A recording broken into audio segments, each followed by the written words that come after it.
Good morning and welcome to Law Power Hour. Good morning, Tariq. Good morning, Barry. How are you? Tariq has joined us today because he's an exceptionally gifted lawyer. He specializes, or part of his firm specializes, in tax issues. And you know, one of the biggest problems that we have in southeastern Michigan is foreclosures because of the failure to pay taxes. Tell us a little bit about your firm. Sure. Thank you, Barry, for having me, and thank you for everybody who's watching. I welcome the opportunity. Our firm is the Meridian Law Group out of Dearborn, Michigan. It's kind of an organic growth that started. I've been practicing for about 8 years. We've got 3 attorneys now and 3 staff. We're looking to add an attorney and a staffer.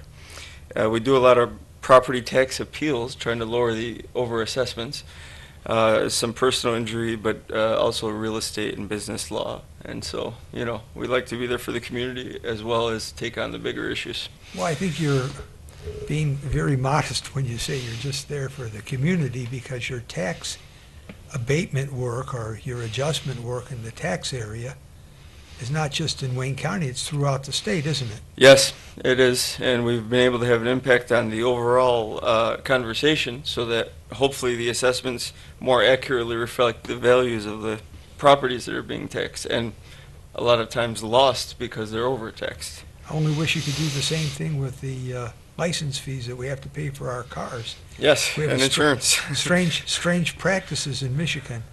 If you buy a wonderful car in 2010 and you're driving it in 2018, you still pay the same license fee.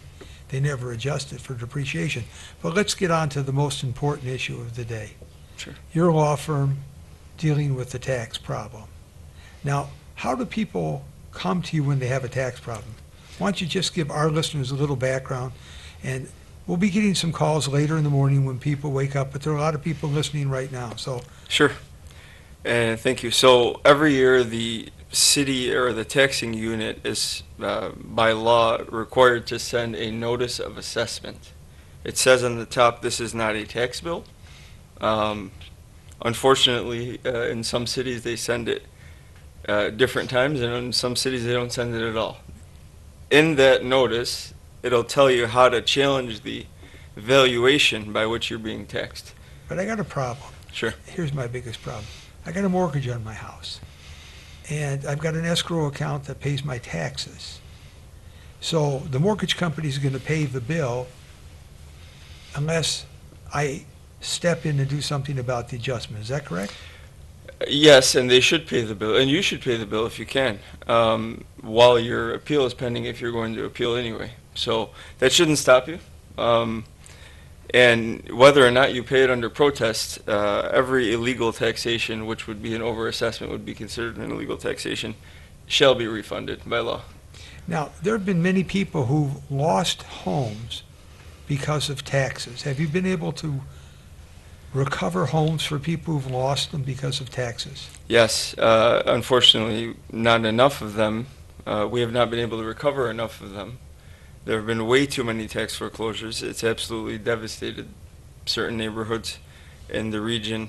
I was just on the phone, or tried to get on the phone with Michael Steinberg from the ACLU, who filed the class action lawsuit the ACLU did with the NAACP against Wayne County and I believe the city of Detroit for overassessment for years. That didn't go anywhere yet, to my knowledge. We may end up in federal court on that issue because the city of Detroit particularly didn't properly assess these homes, and a lot of people lost their properties as a result. Let me see if I understand that they didn't reassess them as the neighborhoods changed. Correct. As the values plummeted, the taxable values did not. So when there was a downturn in the economy, people were being overtaxed and were thus unable to afford to pay for houses that they should have been able to keep. And I'm not even getting into the poverty exemption under the law, which exempts anyone who is in poverty based on the federal poverty guidelines from paying any property taxation in the state of Michigan. Okay, but that's something we're going to talk about in a minute. Sure. But let's just deal with the assessment. So if you live in a blighted area and you've stayed there, you've held your ground, and I just call it really what it is, maintaining your homestead and holding your ground and keeping your house up, and the whole neighborhood around you is decimated, for lack of a better term. Houses are burned down, they're dilapidated, they're torn down, and you can see vacant lots all around you, but you're in the neighborhood and you're still paying the same property tax. You ought to be going down asking for an adjustment, shouldn't you? Yes, you should. And the city has, for the last, I've been doing this for about 8 years before I actually became an attorney. The city has either not sent the notice of assessment in time for a challenge, meaning they've barred, basically by design, anyone from challenging residential property tax assessments, or they've sent them too late.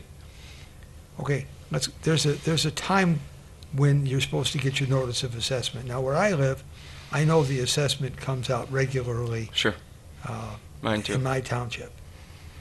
But in the city of Detroit, there's no guarantee that it's going to come out regularly. Or at all.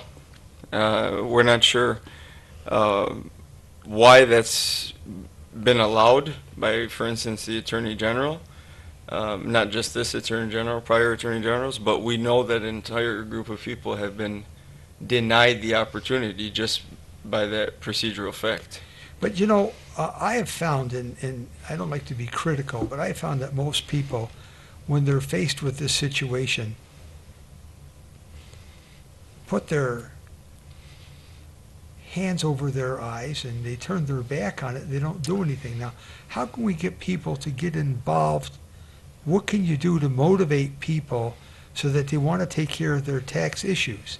And just like the poverty program, we're going to talk about that in a minute, to go down and talk about hardship, because we had Eric Sabri on the show. Oh, And okay. He I had wish he was here today. I Maybe we'll be on together. Yeah, I know well, Eric. Yeah. I don't have an axe to grind with Eric I because don't either. he actually posted a notice after we had him on that said to people who had disabilities or infirmities that they could get a hold of one of the deputies and talk to them about their problems. That's not enough. He needs to be telling them what the deadline is, and he needs, in my opinion, he needs to be mailing them notice. We know who's in poverty. So we should have those notices in the newspaper to begin with. Sure. They should be full-page ads in the newspaper. Yeah, they shouldn't just say, "Come down and talk to us if you have a tax problem." That's not even a possibility for a lot of elderly folks. But you know what the deadlines are, don't you? I do. What are the deadlines? Tell our people. So in the city of Detroit, they've actually added an extra step that I don't believe applies anywhere else, but let's start there.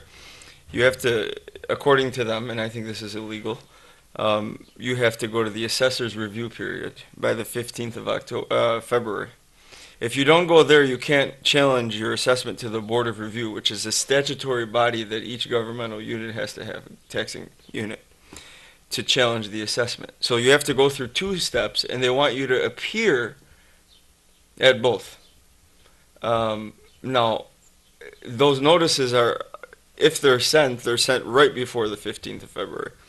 The second week of March, the 14th particularly, is the deadline for filing a challenge to the Board of Review, the local Board of Review in your city.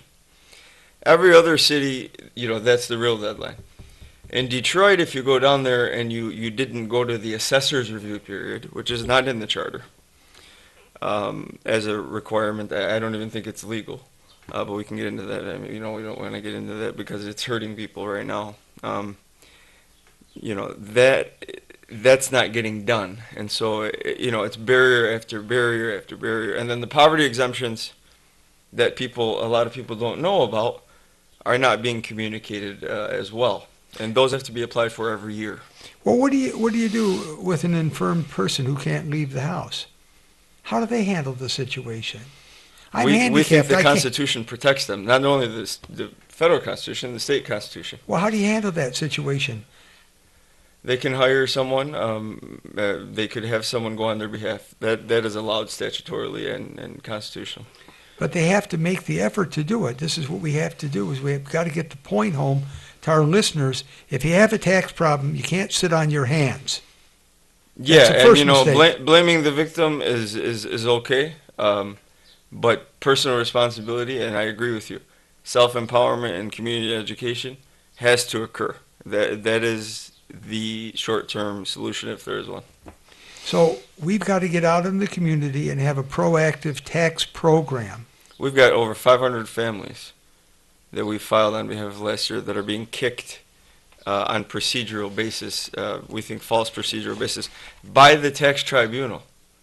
Now this year, the city is denying their appeals, stating that we didn't have authorization submitted to them in writing that we were authorized to file these appeals on their behalf.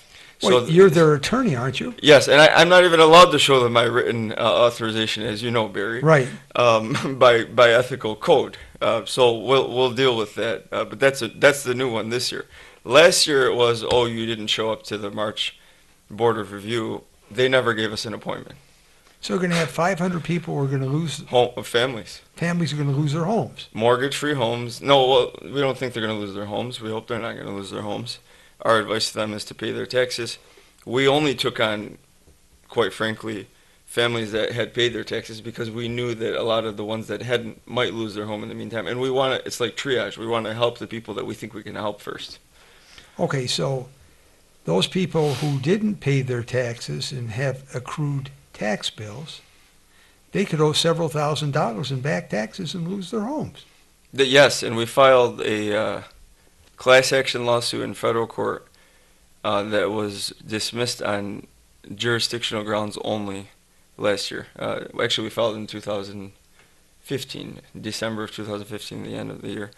And we are still going to be litigating that now in state court. And the issue was they didn't receive notices. Okay, is there something that you've been able to accomplish, and I'm saying it in simple terms instead of legalese, to stop the process of the tax assessor foreclosing and taking the property while the litigation's pending? Did you get a stay on proceedings? Every single case we got a stay. Okay. Explain to our listeners what a stay is. A stay is when they can't evict you or they can't take any further legal action against you while your case is pending. So while you're raising the claim and the court is going to decide your case. That's what a stay is. That's when the court wants to preserve the status quo to prevent irreparable harm, like losing your home in the meantime while they hear the merits of the case. And hear me now and hear me loud and clear. That doesn't mean that you shouldn't be putting money aside to pay the taxes just because there's a stay. I think you should pay it, actually, because we can get a refund. But we can't go back and pay once they take your property. Well, there are a few exceptions. If they made a mistake and you get lucky and you catch it early enough, you can remedy it. Yeah, but if you can avoid that risk altogether, the advice is obviously pay it. Well, a lot of people can't afford to pay their taxes. Yes, that's the difference. Yeah. Because they're at the poverty level. And we're going to talk about the poverty level because we've got a lot of people living on SSI.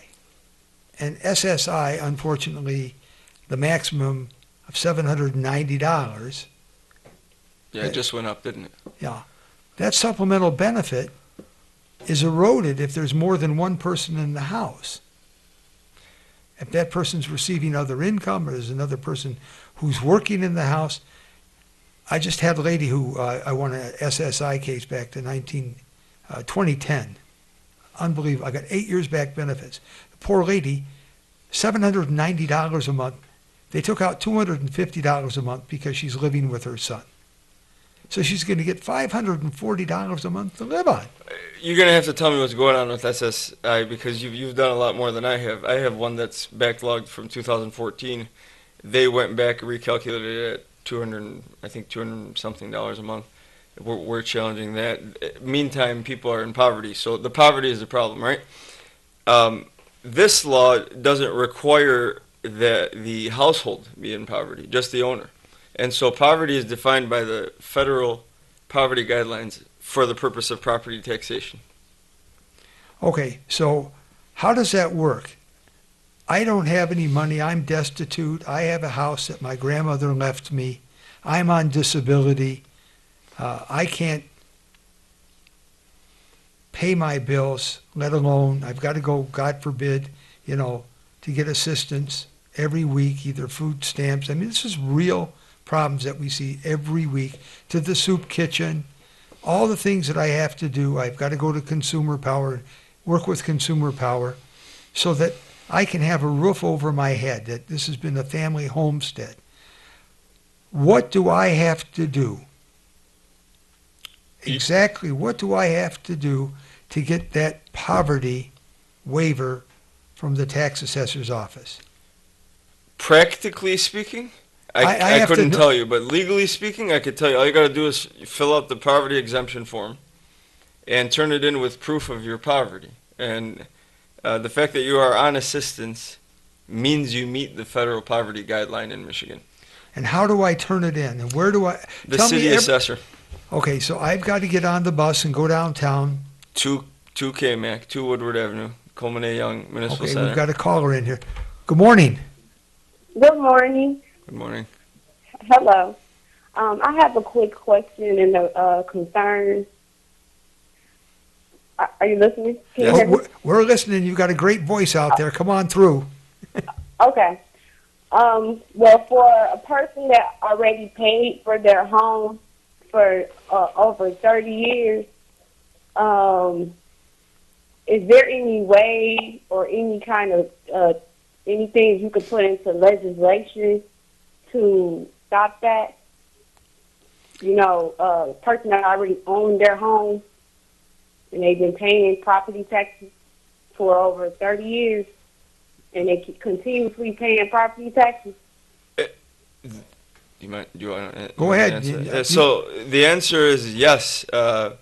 You need to, if you're in poverty, you need to challenge the assessment on the poverty basis.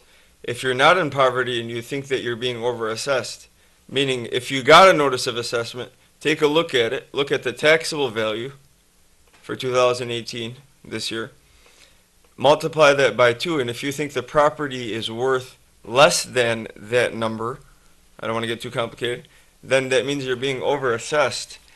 And what I would recommend is that you immediately go down there and turn in a protest and ask for a Board of Review hearing and or contact our office. Give them your number. Sure, 313-288-8529. And if you like, you can take a picture of the assessment. It says notice of assessment on it. You can even just text it to that same number. It's not a cell phone, but it accepts text messages and pictures. We will then have your cell phone and your assessment. We'll be able to tell you if we think you're being overassessed and what your rights are. But if you've owned your home for 30 years, you shouldn't lose it over a few $1,000s in taxes. Even a loan shark would do better for you than that. Our government is doing worse than that. We need to speak up about it. Good morning. Oh, yeah, sorry. Yes, this is me again. I'm talking about not as far as poverty. I'm talking about as in just period. You own your home. I know we have a foreclosure crisis right now, and I know it's a lot of elders that's losing their homes. They've been paying on their homes for 15, 20, 25, 30 plus years. They basically built this city from taxes.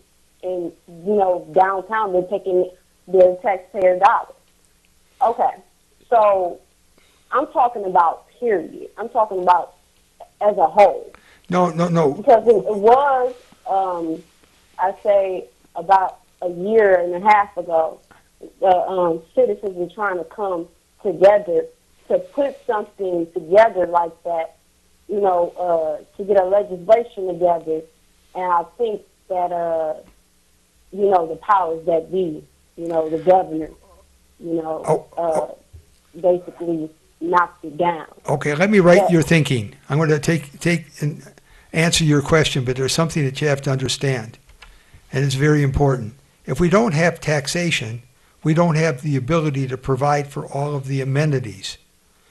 We don't have the ability to provide for snow removal, for parks, for everything else that supports the political entity. So there is going to be taxing.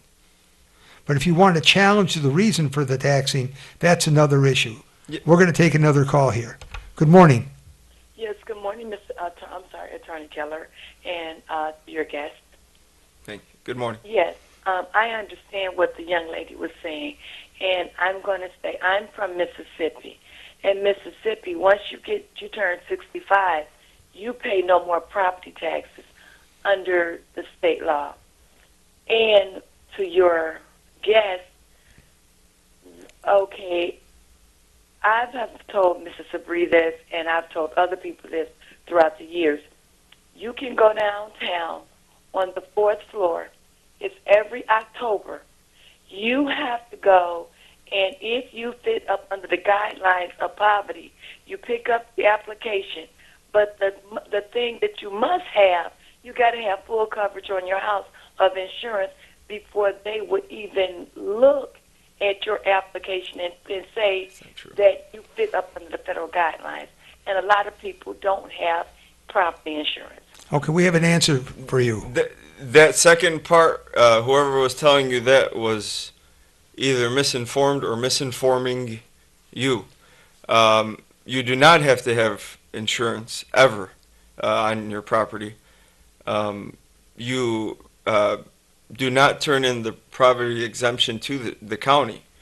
So if you turn it in the wrong place and you don't turn it into the right place, which is your city assessor's office, and get a copy, you're almost certainly not going to get a poverty exemption. I understand why the cities don't want to grant them. However, the competing interests here are people who are in poverty staying in their homes, which is important to property values and to, overall property tax revenue. It's had a big impact, Barry, on the property values, and this taxation issue. So the government can't balance the budget on the backs of people losing their homes. It's just a bad public policy. So what you need to do is find out what you're entitled to, and the law does not require that you have insurance. The law does not allow you to turn that into the county, that form. That's got to go to the city, and the city's got to make a determination. And if the city doesn't agree, then you go to the state and appeal it. And so we need to get these forms. Perhaps we need to figure out a way to fund it into the hands, mail it out to all of the people who we know are in poverty. It's not rocket science. The city can be doing this. Well, if somebody called your office, you could send them the forms, couldn't you? Absolutely. Give them your address and telephone number. Sure. So we are in Dearborn at 19855 West Outer Drive, Suite 104W. But the easier way is to call or text us at 313-288-8529. I'm attorney Tariq Beydoun. It's the Meridian Law Group. It's my firm, but we've got a whole team that works on this. We filed more property tax appeals last year than any other firm in the state. However, by the time the appeal period comes forward, most people haven't filled out the poverty exemption form because they either don't know about it or they don't know where to turn it in. And that's unfortunately by design. Okay. We want to take one more call, then we're taking a break for a minute. Good morning. Good morning, fellas. How's it going this morning? We're doing well. Good morning. Hey, when let's say, for example, this guy's house is worth $50,000 and he's losing it. He owe, let's say, $6,000 in back taxes. House worth $50,000, and let's say the state take it or whoever takes it from him. They turn around and sell us. Let's say it's not even. They don't get $50,000. Let's say they get $30,000 for a $50,000 house, and this guy owes $6,000.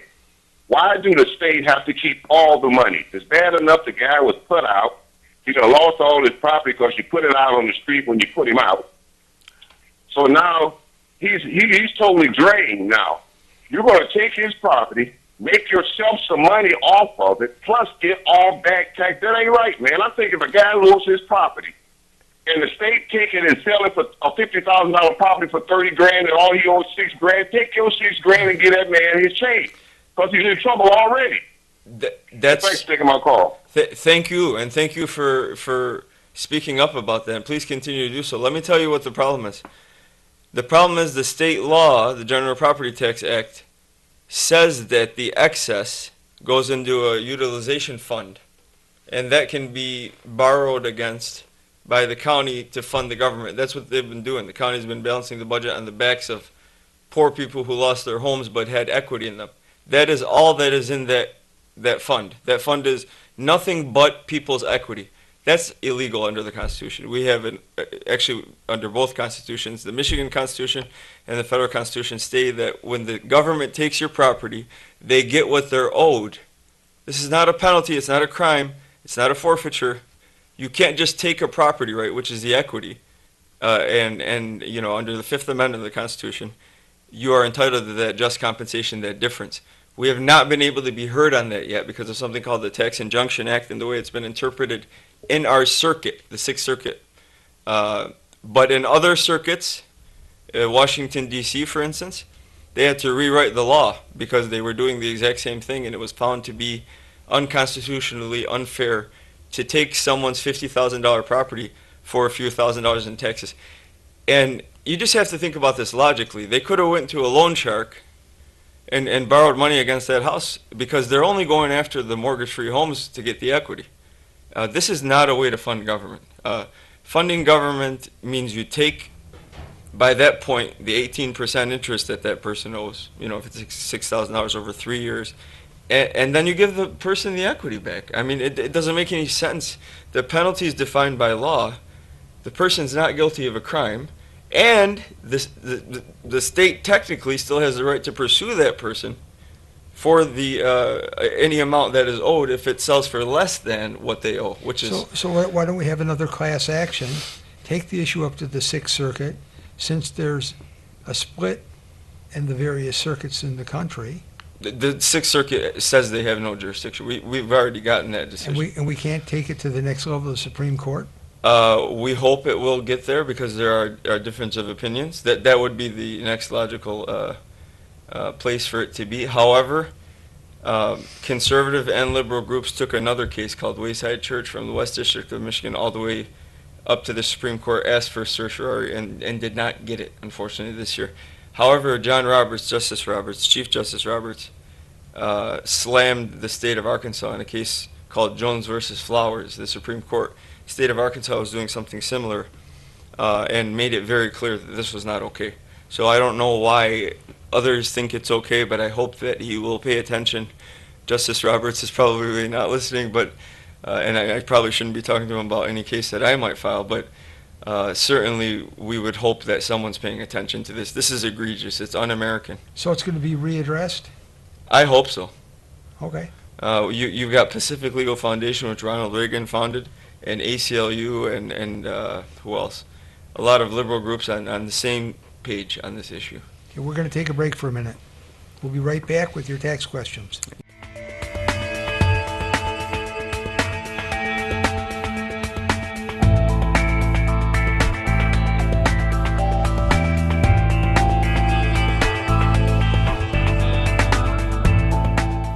Are you in legal trouble?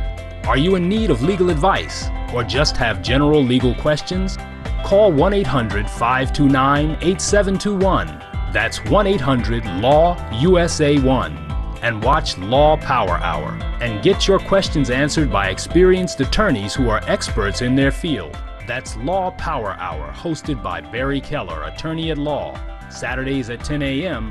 here on WHPR, Detroit Live.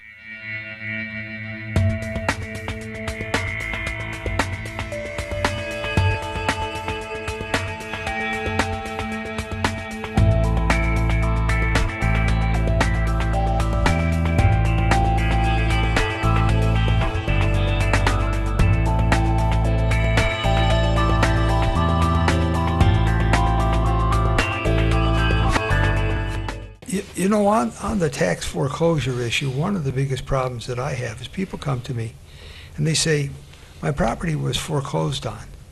And I went down and I tried to buy the property back, but I couldn't buy the property back because the city claimed they had a right to the property.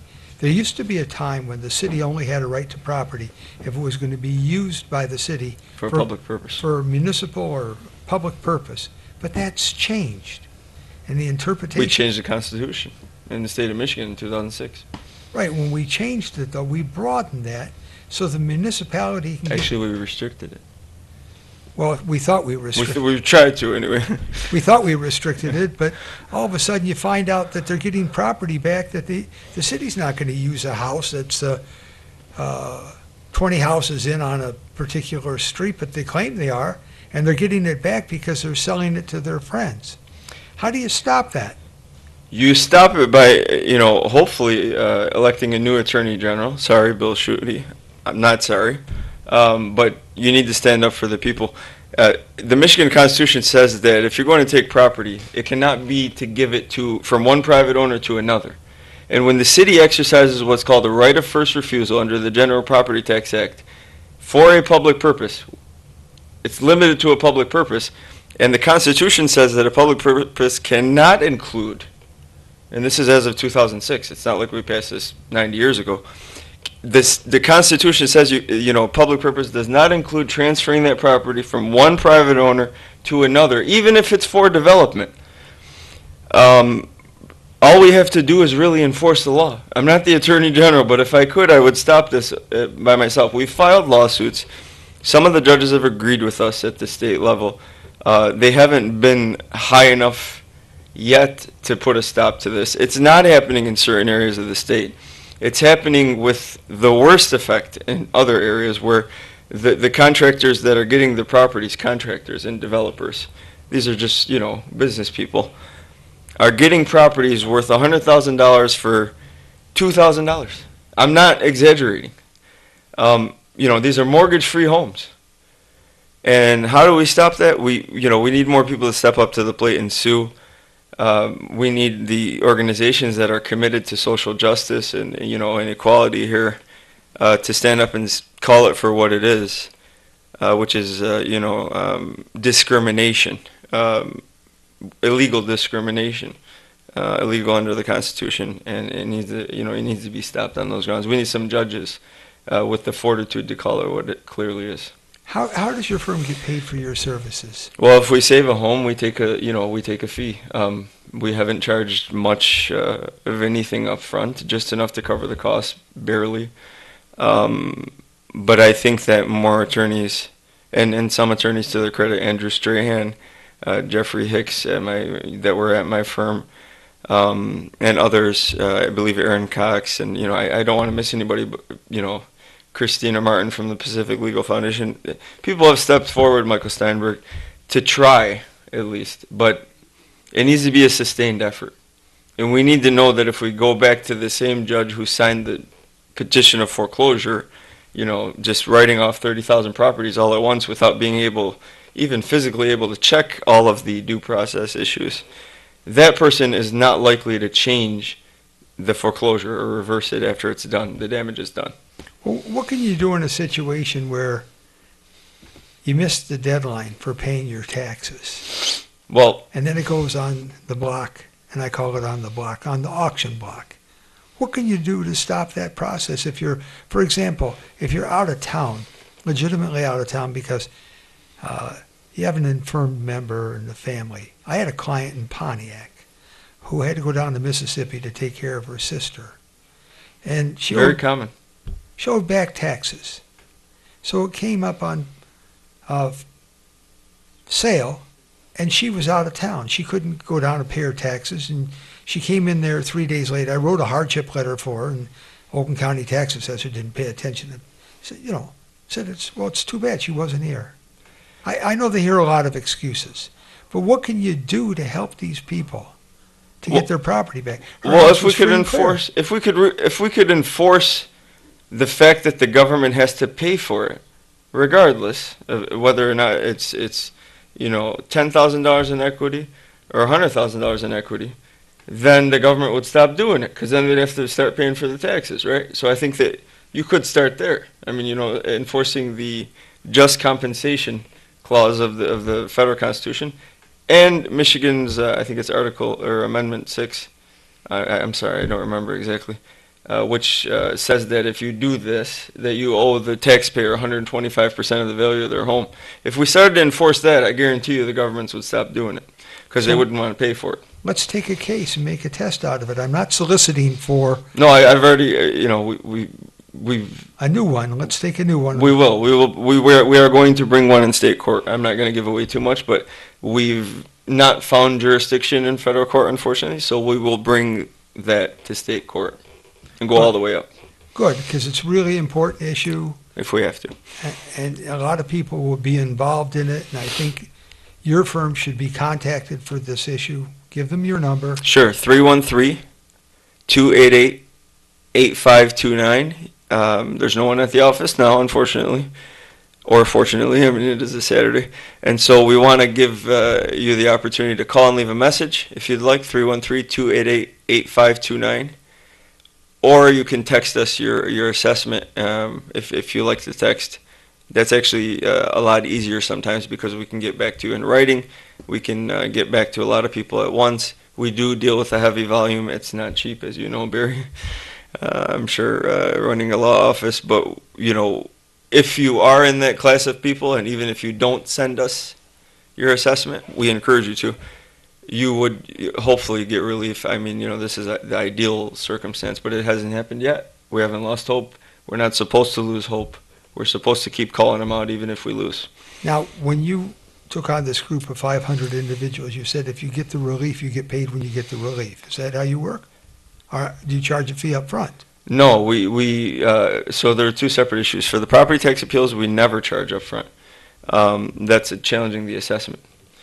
Because they're overassessed, and you know we do take money from the refund of 1 year. But as you know, Barry, then the lower amount would be kept, so it couldn't go up like the next year. You know, there'd be a savings forever or until they sell.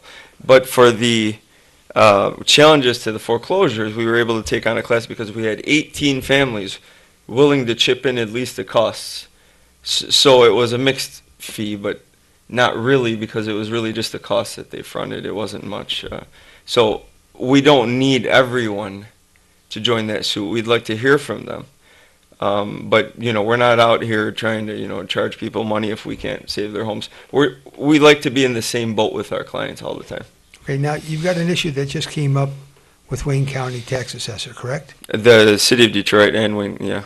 What is that issue? So the City of Detroit has told us, the deputy CFO, Chief Financial Officer, who is the assessor, Alvin Horn, we received this in our office on the 2nd of March, which was yesterday, or the day before, that these individuals that we represent, the homeowners in the City of Detroit that we filed property tax appeals on last year, are not going to be heard by the Board of Review. And this is the assessor speaking on behalf of the Board of Review. The City Council President, according to the charter in the City of Detroit, is in charge of the Board of Review and, you know, the administration of the Board of Review. But this individual, the assessor, is telling us that these appeals are not going to be heard because we didn't provide written authorizations from all 500 families. You know, first of all, it's not required, it's not allowed. You can't just add barriers that don't exist under the Property Tax Act. So we'll push back on this. But this is the kind of thing that happened last year. It's artificial. It's just to get in the way and to throw people off what's going on. Let's think of the best excuse. Right. I suppose because they're attempting to collect the debt, they want something in writing from you. But these people are people that paid their property tax. Now, these 500 families are the ones that we thought we could help because we were pretty sure they're not going to lose their properties. And in the meantime, whether or not they pay their property taxes for the next 2 or 3 years, they won't lose it. Let's clear the air on this. You actually gave them notice that you were representing the 500 people, didn't you? Oh yeah, and an Excel sheet and a CD and a signed certified mail last year. The Michigan Tax Tribunal. This is another political issue, but I think told us and dismissed these same families' appeals last year because they claimed that the Board of Review, that we didn't attach the Board of Review refusal or rejection of our appeal. The Board of Review didn't send rejections. And so they also said, the Board of Review also said, or some individual signed an affidavit stating that I missed an appointment that I was given, which is not, I wasn't given an appointment. I wish I was. And if it was that simple, certainly I would have went. But what I have brought 500 families, that's what they're saying you have to do now, twice. You got to, it's absolutely ridiculous. It may be a violation of other federal statutes, as you were alluding to, or even state statutes pertaining to people with disabilities and poverty. Well, now, on that disability issue, you mentioned the poverty issue.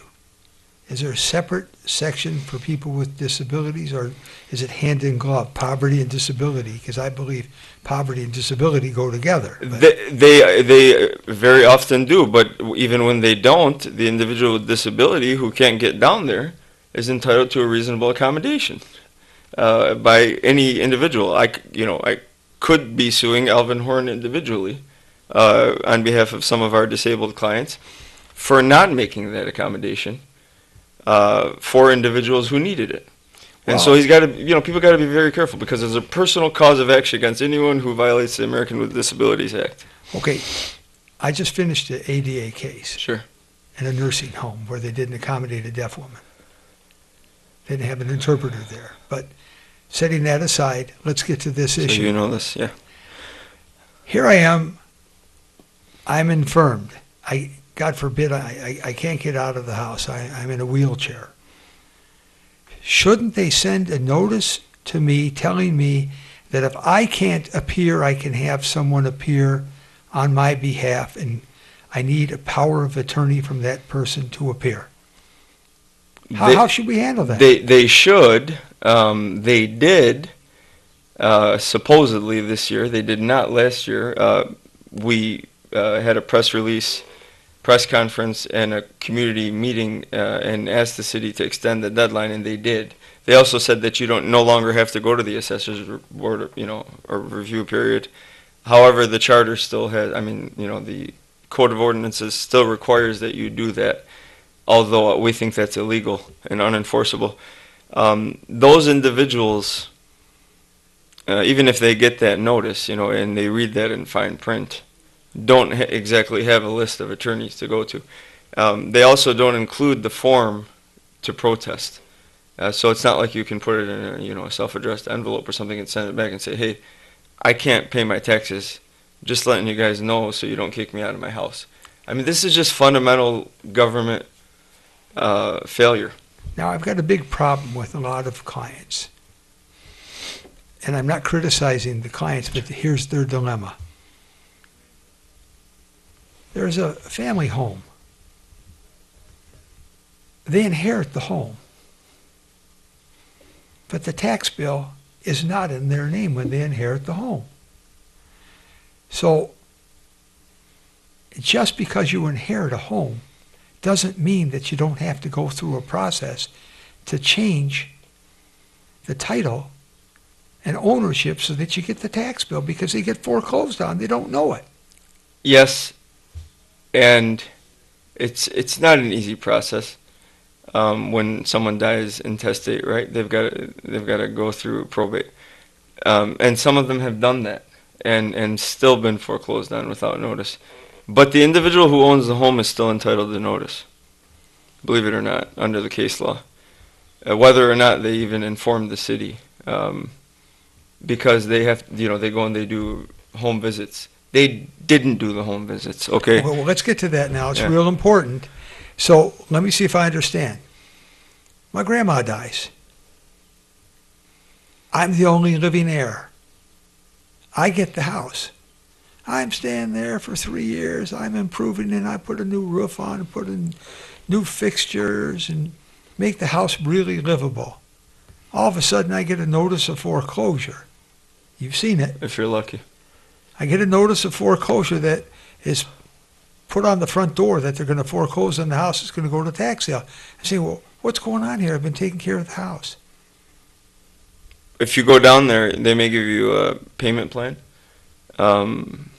They may not. You may not even get a notice. I'm not making excuses for every deadbeat out there. The people we've represented were all ready to either ready to pay their taxes when we filed the challenge and asked for that opportunity, or already paid the taxes in the case of the property tax bills. But you talked about something really important, the home visit. Do they have to come to the house to see if somebody's there? Yeah, and they claim they do. We've called them out on this, and we'll continue to call them out on it. And we're going to get a deposition. Fran Cilio and Associates is out there. They had a multi-million-dollar contract from the county to visit these homes. We found that in 2000, 14 and 15. They said they visited, tens of thousands of homes that were not visited. This is not an anomaly. It was reported. The mailings also didn't occur in certain years. And I'm talking as to the specific class that we represented. Mortgage-free homes, which a lot of times were inherited. These are blue-collar families mostly that, their parents and even they worked very hard to pay this mortgage off. It's not easy. And to have it taken away because they fell on hard times, but we're still willing to pay, or we're put into payment plans that could not be kept even by their very terms of the plan. Yeah, we're having a real problem, though, because these houses are being sold at tax sale. Huge bundles of houses are being put together for investment groups. A lot of foreign investors. They're being offered to these investment groups before people even know that they're going to be foreclosed on. So, what does that tell you about the motive? We have proof of this. We filed these things in federal court. I'm not just spouting off here. So, Barry, I'm sorry, I didn't mean to interrupt, but we have a huge problem. Well, the problem is that thousands of people in the city of Detroit have lost their homesteads. Thousands of people in Wayne County have lost their homes because of this. And the homesteads are another issue, but you can go back 3 years on that. In some cases, we went back and filed to the Board of Review for a homestead exemption, which you can go back 3 years on. You can't go back on assessments. Homestead, you can. And they were granted, meaning the individual should have never been foreclosed on. And the county and the cities who took the properties still refused to give the house or to sell the house back, while those same individuals were still in their homes. It's outrageous. If the Flint water crisis wasn't going on at the time, it might have been national news. So how do we unscramble this mess? I'm serious about this. I've got a house. I lost the house. Some investment groups come along. They bought a bundle of houses. And I'm being very polite when I just say some investment group bought a bundle of houses. They bought 1,000 houses in Highland Park, for example. How do I get my house back? Stay and fight like hell. And go talk to anybody who's willing to take your case on. Go to the district court if they start the eviction proceedings. Tell them what happened. Tell them you have a right to raise equitable defenses, that the foreclosure was illegal. Go to Eric Sabree, go to Wayne County. Fill out the Freedom of Information Act request on your foreclosure package. It will say when they claim they went to your house. Reject it. Reject it in writing. Preserve your rights till, hopefully, this changes. Stand your ground, but don't be a squatter. That's what I'm saying. Yeah, I don't think you can be a squatter in a house that you ever, legally, right? Well, that's my point. Don't go in somebody else's house and claim that you got a right. Yeah, no, don't do that. No, no, because stay in your home. You've entered in a house without permission, and that's illegal. Of course. No, we're not saying that. Yeah. Okay. So you represent these people when this happens. Not the squatters, ever. No, the squatters is a different issue. Yeah. If you're a squatter and somebody comes in and boards up the house and you go back in the house and squat in there, you're going away to jail because you've entered a house without permission at that point. Yes, and let's secure the homes, by the way. Stop using wood. We've got steel solutions, for God's sake. It's better for the environment. It's cheaper. They're reusable. It's another issue, but I won't get too far into that. Let's really secure these homes. Well, what about the second issue here?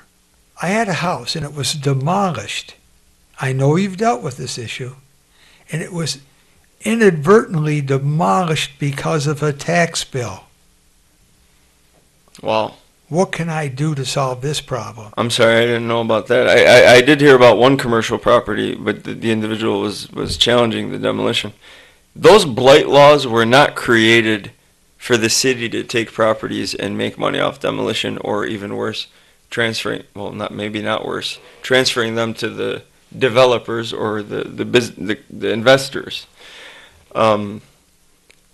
That bill was passed to protect people from blight and abandoned homes and to stop the bleeding, not, for lack of a better term, to allow, I don't want to say genocide, I want to say removal of entire groups of people from neighborhoods. That's what's happening right now. Yeah, so someone got their hands on all this property over here in West Village, next to Indian Village. Yes. And some tree farmers over there just growing trees right now, waiting for the neighborhood to turn around. Those were all tax homes that people were removed from their homes and their property was taken from them. And now somebody's going to make a lot of money at the expense of people who worked real hard to buy those homes. And build them. I mean, you know, if you look at the fundamental value of these homes and the infrastructure underground, I mean, what's happening is just, it's nauseating. It's disgusting. I mean, people are being removed from homes that they, you know, blood, sweat, went into home ownership, and for the first time we're actually losing home ownership for African Americans and other minorities, but poor people in general. Not all African Americans are poor, clearly, but in the city of Detroit we have a poverty issue that is well known. Other cities as well, inner ring suburbs. These people are being dispossessed of their most valuable possession, and people need to be outraged. You know, you brought up a real important point. You talk about infrastructure of the property. I don't think people really realize that that vacant lot that's on an improved street and has all the mechanical and the electrical And sewer. and sewer have a real asset there. See, it costs tens of thousands of dollars to replace all of that. So when they take out a house through demolition, It's not a solution. no, they should be revamping and rebuilding the neighborhoods and allowing people to live there. Secure first. Because if you don't secure the home, you're going to lose the intrinsic value, right? A lot of it. And you can't resell it and revitalize it. If we're putting up wood boards that I can pull off with one arm, and I'm not kidding, on Church Street in Highland Park, you may remember Christmas Eve a couple of years ago, there was a little girl who was raped in the front room of a home right in front of a church. We went out there and we installed steel on those two homes, you know, that were on that corner. And I saw that front room, and I've got two daughters. And that was enough fuel for me to fight this issue for the rest of my life if I have to. You know, secure the homes first. Don't leave these places next to churches and schools where kids are walking by open to criminals, thugs, people that, you know, would prey on them. You know, and frighten the folks who are trying to stay in their homes and, you know, stick it out, and allow these things to happen just because the wood contractor is someone, I'm not going to name any names, is someone that is well connected. I mean, you know, let's do better. The law requires the county to secure these homes. Why are they not doing it? Well, that's another issue. Tell people how they can get a hold of you, because I'm going to have to wrap this up in a minute. Thank you. This has gone by really fast. We can talk about it for hours if you'd like. 313-288-8529 is our office phone number. We welcome you to call us with these issues, to text us. If you do get a voicemail or you get our assistance, please understand and please be patient that we do get a lot of calls. We welcome them, but it might take a little longer to get back to you, but we will get back to you. 313-288-8529. That's the Meridian Law Group, and I'm attorney Tariq Beydoun. And 313-288-8529 is the number. Thank you so much, Barry. Thank you for coming. We'll have you again. Thank you.